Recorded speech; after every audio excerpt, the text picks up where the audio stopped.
Assalamualaikum warahmatullahi wabarakatuh. Halo siswa-siswi kelas 5.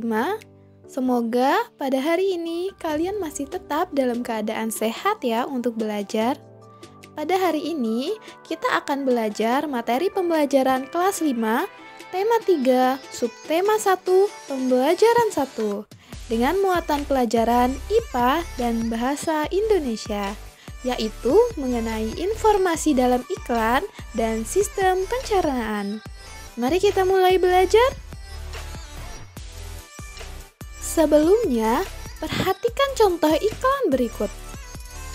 Pentingnya air untuk kita. Tubuh membutuhkan 2-2,5 liter air atau setara dengan 8-10 gelas per hari. Ciri air sehat: jernih, tidak berbau, dan tidak berasa. Setelah mengamati iklan tersebut, informasi apa yang bisa kalian dapatkan? Ada 2 informasi yang bisa kita dapatkan dari iklan tersebut. Yang pertama adalah tubuh kita membutuhkan 2-2,5 liter air atau setara dengan 8-10 gelas per hari. Informasi yang kedua adalah kita dapat mengetahui ciri-ciri dari air yang sehat, yaitu jernih, tidak berbau, dan juga tidak berasa. Lalu, kemana saja sih perginya semua air yang kita minum tadi? Ternyata, semua makanan dan minuman yang kita konsumsi masuk ke dalam sistem pencernaan. Apa sih itu sistem pencernaan? Sistem pencernaan merupakan serangkaian jaringan organ yang memiliki fungsi untuk mencerna makanan. Kemudian, apa saja sih organ-organ pencernaan itu?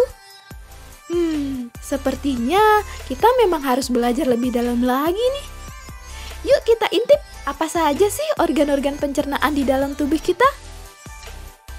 Organ pencernaan yang pertama adalah mulut. Proses pencernaan dimulai di dalam mulut. Mulut berfungsi untuk mengunyah makanan menjadi lebih halus agar mudah dicerna. Di dalamnya terdapat organ-organ pelengkap, yaitu lidah, gigi, dan kelenjar ludah. Gigi memotong makanan menjadi potongan-potongan kecil. Kemudian, potongan kecil makanan lalu dibasahi oleh air liur sebelum lidah dan otot-otot lain mendorong makanan ke dalam faring dan melanjutkannya ke dalam kerongkongan. Air liur berperan penting untuk memecah makanan, melembabkannya, dan membuatnya lebih mudah untuk ditelan.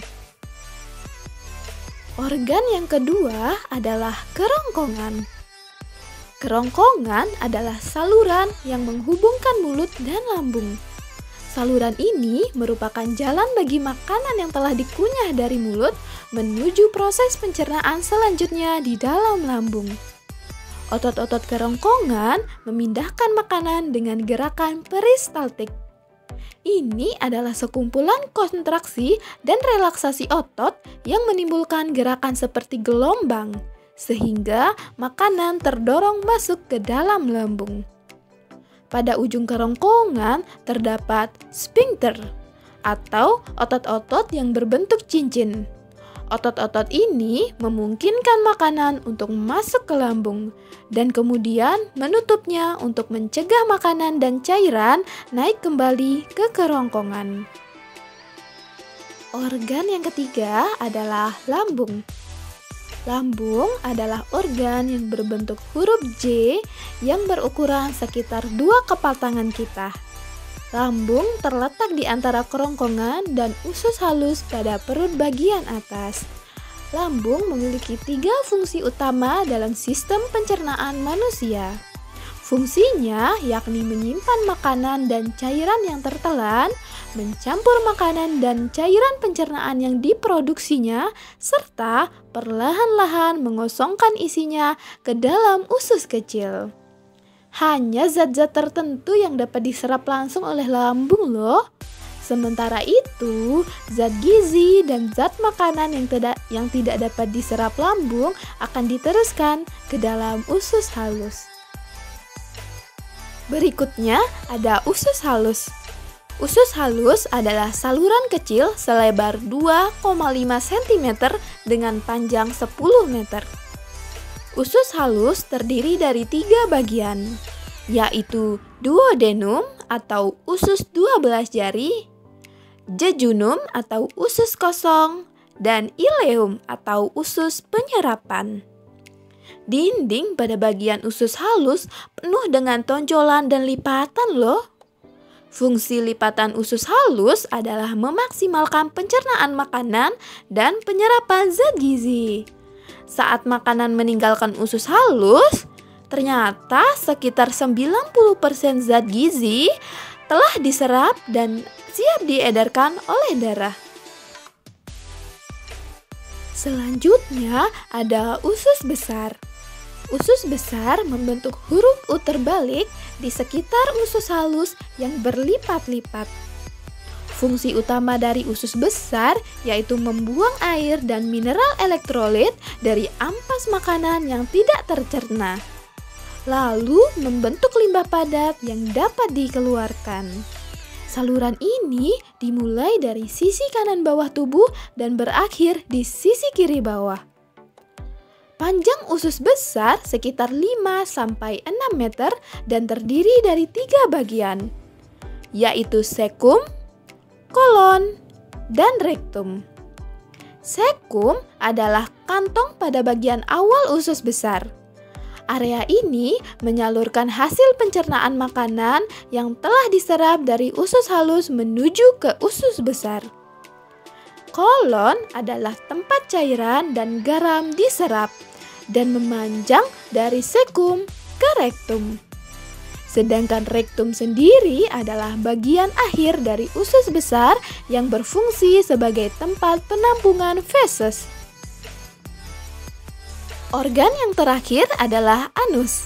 Saat rektum mulai penuh, otot-otot di sekelilingnya akan terangsang untuk mengeluarkan feses. Nah, hal inilah yang membuat kamu merasa mulas dan ingin buang air besar. Feses nantinya akan dikeluarkan melalui anus kita.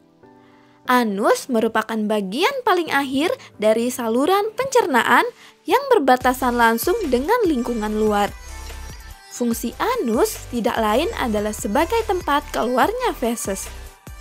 Otot-ototnya bisa berkontraksi di bawah kendali kamu untuk mengatur pengeluaran feses. Jadi, sistem pencernaan manusia terdiri dari 6 organ, yaitu mulut, kerongkongan, lambung, usus halus, usus besar, dan berakhir di anus. Wah, sekarang kamu telah memahami apa saja organ pencernaan dan fungsinya. Sekian dulu ya untuk pembelajaran kita hari ini. Terima kasih, tetap semangat dan selamat belajar.